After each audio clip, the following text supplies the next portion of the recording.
Pernah gak sih kamu berpikir kenapa kita bodoh? Bukan soal nilai rapot, bukan soal gelar, apalagi soal seberapa sering nongkrong di kafe sambil bawa laptop. Kita bodoh karena kita berhenti bertanya, karena kita lebih suka ikut-ikutan daripada mencari tahu, karena kita lebih nyaman dibohongi dengan kata-kata manis daripada menerima kenyataan pahit.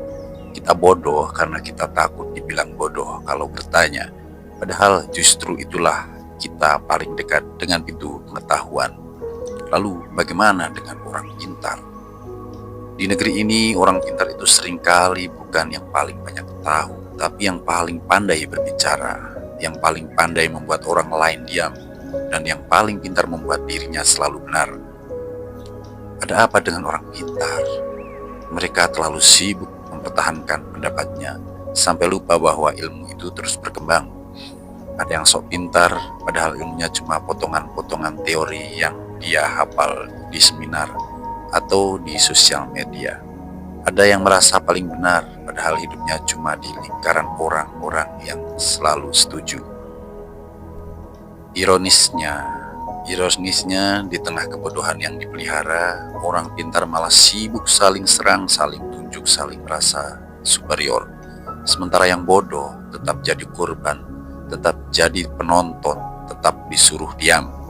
Maka kalau kamu tanya kenapa kita bodoh, karena kita dibiasakan diam, karena kita takut salah, karena kita tidak diberi ruang untuk berpikir.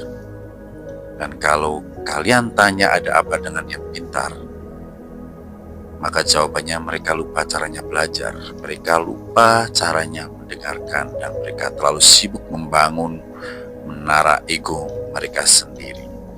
Jadi hari ini kita akan bahas ada apa dengan yang bodoh dan ada apa dengan yang pintar. Ya, kenapa kita bodoh? Yaitu yang pertama, karena kita tidak mau belajar. Seringkali manusia merasa cukup tahu lalu berhenti bertanya. Padahal kebodohan bukan berarti tidak tahu, tetapi merasa tidak perlu tahu. Sikap puas diri, malas mencari kebenaran, dan takut berbeda pendapat adalah sumber utama kebodohan. Lalu berikutnya, karena sistem membiarkan kita bodoh. Di banyak tempat termasuk di negara kita, sistem kadang tidak didesain untuk mencerdaskan. Pendidikan hanya jadi formalitas, media menyajikan tontonan kosong, dan orang-orang kritis dianggap ancaman. Akhirnya kita dibesarkan dalam lingkungan yang membatasi akal. Yang ketiga, karena kita takut salah.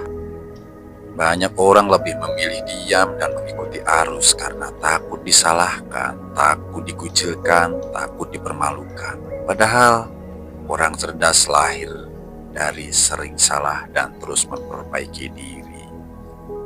Yang terakhir, karena kita takut menghadapi kenyataan. Kita lebih suka dibohongi dengan kata-kata manis daripada menerima kenyataan pahit. Kebodohan itu nyaman karena kita tak perlu repot berpikir keras, tak perlu bertanggung jawab, cukup ikut-ikutan.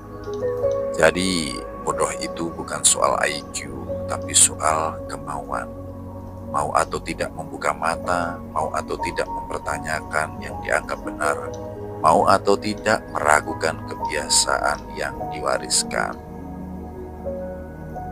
Lalu ada apa dengan yang pintar?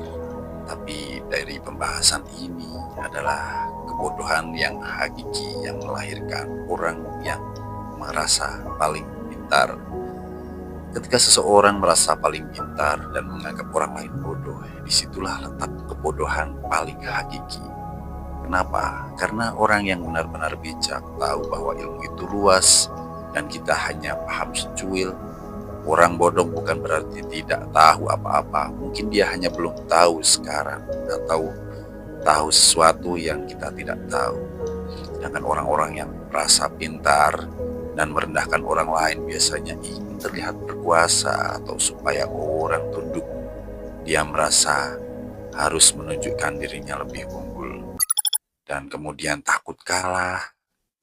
Dan yang paling parah, kurang paham makna dari cerdas yang sebenarnya. Kalau kita pernah mengingat sesosok tokoh bernama Albert Einstein yang pernah bilang, orang bodoh adalah orang yang merasa dirinya paling pintar, sementara orang cerdas selalu merasa dirinya perlu belajar lebih banyak. Dan ini sering terjadi di lingkungan kita, seolah orang-orang yang bodoh itu mereka dianggap paling bodoh, padahal sejatinya kadang orang yang berbicara seolah-olah pintar, kadang-kadang mereka ternyata tidak memahami apa makna dari kebodohan itu dan apa makna dari kecerdasan itu. Dari sini kita bisa mengambil kesimpulan, kalau kamu ketemu orang seperti itu, jangan marah, jangan minder. Karena yang benar-benar bodoh adalah yang sombong dengan ilmunya. Dari pembahasan tadi, kita pasti ada pertanyaan. Kita pasti bertanya, lalu apakah lebih baik kita bodoh daripada kita pintar tapi menganggap orang lain bodoh? Ya, tepat sekali. Itu justru inti dari kebijaksanaan. Orang yang bodoh tapi mau belajar, terus bertanya dan rendah hati, akan jauh lebih berkembang daripada orang yang merasa paling pintar, menutup telinga dan meremehkan orang lain. Karena orang yang mau belajar akan terus tumbuh.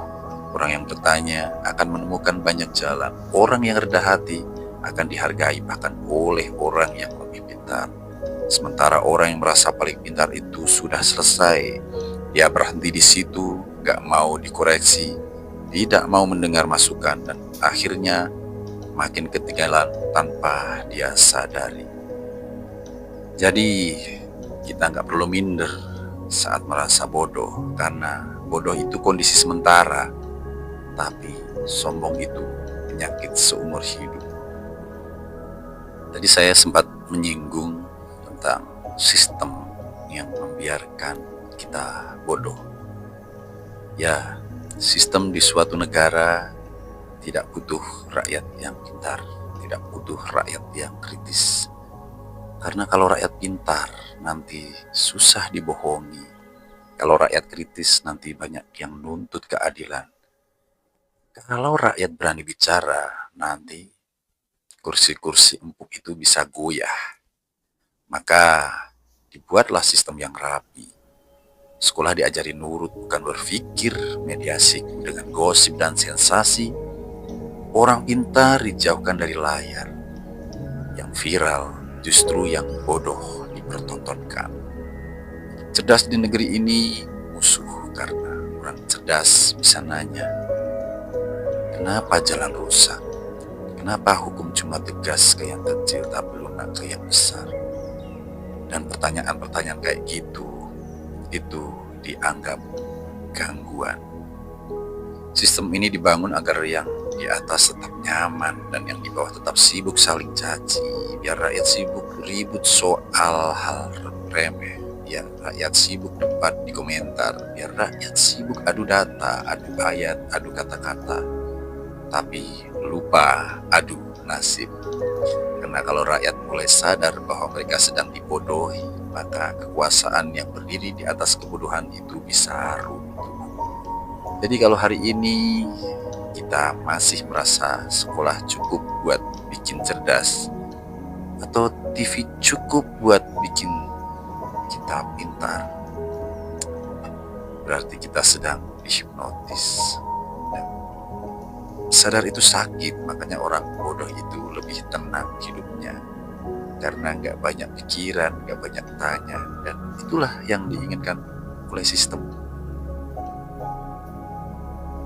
Dari semua ini kita bisa menarik kesimpulan pentingnya kita memahami sebuah literasi tentang kebodohan dan kepintaran. Dan kita selalu bertanya, kita mau terus dibodohi atau mulai berani buka mata dari sekarang?